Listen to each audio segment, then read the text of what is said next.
What's up, everybody? It's me, Kwamene Nichols, man, the host of A Path to Ascension TV. I want to speak on a message that came to me to share with whoever's tuning in and blessing me with their time and their effort to listen to today. A subject pertaining to my first novel, or The Sisters to Be Free, available on Amazon, by the way. But yeah, before, well, when I wrote it, after I wrote it, I sent the book to several, well, a few of my brothers and sisters who are incarcerated right now, who I know are about to see parole soon. You know, with that being said, excuse me for a second, dang, my sandals. But yes, with that being said, I was willing to, I offered myself fully to help with the put together the presentation based on the merits in the book and the instructions I put inside the novel. I offered to be the guide if they needed anything so far as questions and so far as physical actions, if anything had to be done on the outside that they wasn't able or they didn't have access for anyone to do for themselves while they was in there. So with that being said, one of my brothers just recently got a set off. But however, not but however, I haven't, when I offered this help to him, I haven't heard from him since. You know what I'm saying? I haven't, he didn't send me the information. I told him to send it to me. He didn't, what else? He never wrote back or responded to the J page I was sending him and essentially asking them or telling them, man, look, get with me so I can do this, so we can get this going, so I can show you how strong this is. But never heard from him. And today, this morning, a close relative with his sister let me know that he been on drugs the whole time, and that's what I'm sick of. Everything that comes with this mentality that hold us back. Because this is my brother. I'm not gonna say his name, but if I was to say his name, a lot of my brothers who are free now will recognize it because he's a somebody. I'm real close to him, but that's why I say freedom is a decision. It's a choice you make. If you believe those walls got you incarcerated, then indeed they do. Or if you believe that the walls got you in a situation in which you got to endure to pick up where you left off, then god dang, indeed that's what it is. Because on the flip side, I got another brother in there who I sent the book to. 60 years. His brother is an author. He has several novels. He inquired my help to help him get them published.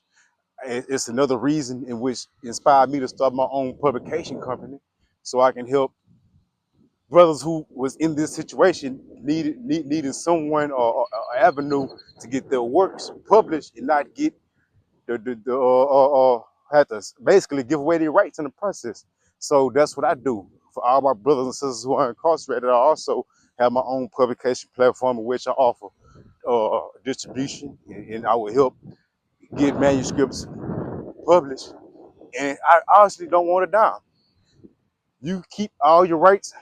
I let inmates keep all their rights, and I let them get all their profits. I just need the right to distribute the manuscript so I can promote it for them and market it for them. That's just how what I learned to come in my own life. How I had to get profits out the way and start identifying purpose. And when I did that, it helped me align myself with chasing the money that's in line with my purpose and not chasing any money that comes my way, which is what I once did. And back to the story, the brother who with the 6 years and with the publication paper and with the manuscripts that he's already self-published, he is already free. And that's the example that I'm aiming to portray to all my brothers and sisters who's in that situation, on how to use that mental to go beyond those barriers and continue to pursue the ideas that are available for you to pursue, even in those situations, in those circumstances, because it can still be done. In doing those things, put those kind of efforts into your own self, into your own ideas, and really standing on them and presenting that to the parole board is what's going to get you a better presentation or a better shot at making it. Nothing else. That's what I'm selling. I'm selling a book to instruct brothers on how to go inside themselves, or how to take that internal path to what they really want to do. what they really need to do, so they can align with that and put that in words and present that to the parole board, so they can find a true purpose or what really get them going and find people in there that they are ways that they can begin to act on that right now and not wait to release. And I guarantee you, because like I was just telling another brother of mine this morning, parole is actually looking for people to take a chance on. Think about that. Let that sink in. Parole job is to give parole to someone. They don't know who is going to reoffend, but their job is to give the parole to the person who is less likely to reoffend. Excuse me, I'm trying to elevate my voice while these lawnmowers is going, so I'm gonna come here. I let it cool down a little bit. But yeah, like I was saying, parole is actually seeking a person to give parole to, and they're not seeking to deny parole to individuals who are asking for it. It's just all upon a. It's all about the presenting a genuine plea, showing them you have genuine plans. If you can do that, then my word, you have a better shot at making it. That's the idea I'm selling with my manuscript of Decisions to Be Free out now on Amazon again. That resonated with me this morning because when I heard that story, these two brothers of mine coincidentally are on the same unit.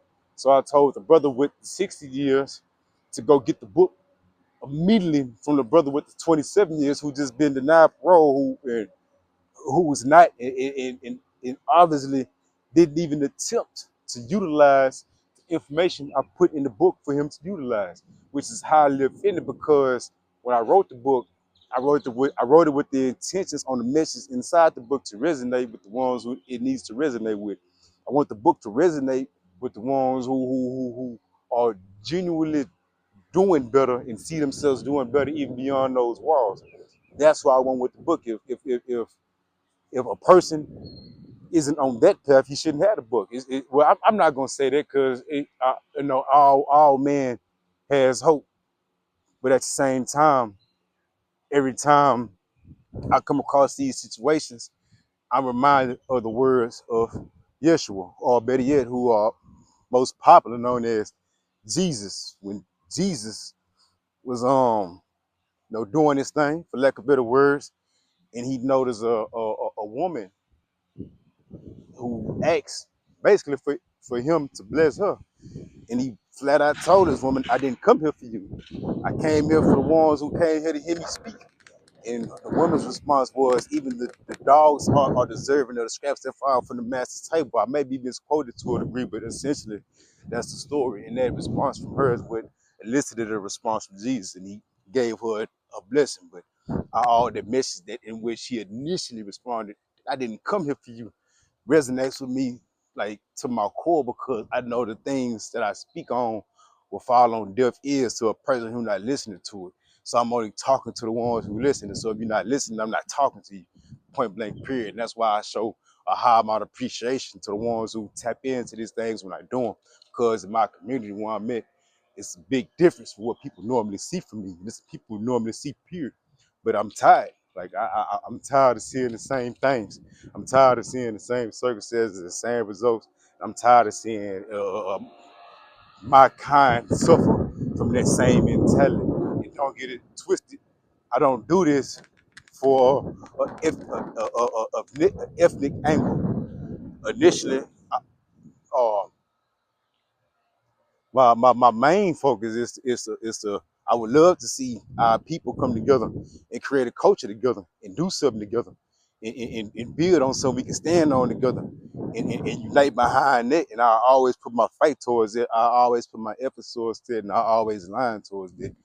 But on a major scale, I also want to reach out to the ones who are on their internal path to something bigger, starting from inside the penitentiary to outside, and which is why I have several works in the making. And back to my publication company, in which I have a publication company that's geared towards distributing works that encourages internal growth, for lack of better words, or spiritual growth. And I don't want to throw the a religious connotation to it because I'm not a religious person. I'm a spiritual person. But at the same time, I encourage always because I once was a religious person. I once did utilize the path of Christianity to get to something higher and I attained it. And the start of that path is what kept me on what I'm on now. And I'm able to really embrace who I am and what I'm doing and be comfortable with putting my message out there for the ones who really want to hear it to hear. And that's what I'm doing. And so it's like, again, man, this story I caught this morning really kind of touched me, and it kind of, I'm not going to say angered me, but at the same time, it was offended because I know I actually put effort and I actually put my time towards helping others. It's not just a facade or it's not just a talk. This is things I actually do. And then, of course, as a human being, we all will feel manipulated or taken advantage of when you realize a person who you are trying to help really didn't want to help themselves to begin with. But, like, again, Yeshua, Jesus said, love is the greatest tool, man. So you always gotta push that forward, and that be the tough thing, that be the battle you gotta go through. Cause I still love my brother, and I'm not gonna turn my back on him. But he gonna get that book, and hopefully he can get the message. Cause I don't wanna create separation. I wanna spark. I wanna spark effort. I wanna light that switch in him. I wanna see him at least try to break the restraints that's really keeping them incarcerated mentally, because that's where it started. And that's really what this message is about, man. And that's what the book is about. The decision to be free. Again, I'm not selling a sure-cut path or a solid parole method, step 1, 2, 3, and voila. It's nothing like that. What I'm selling is start believing in yourself, start doing something bigger with yourself, start even trying or looking and aligning yourself with ideas and actions that'll take you to places you never thought you would see yourself going. And then it'll start happening for you, man. I'm a walking testament to that.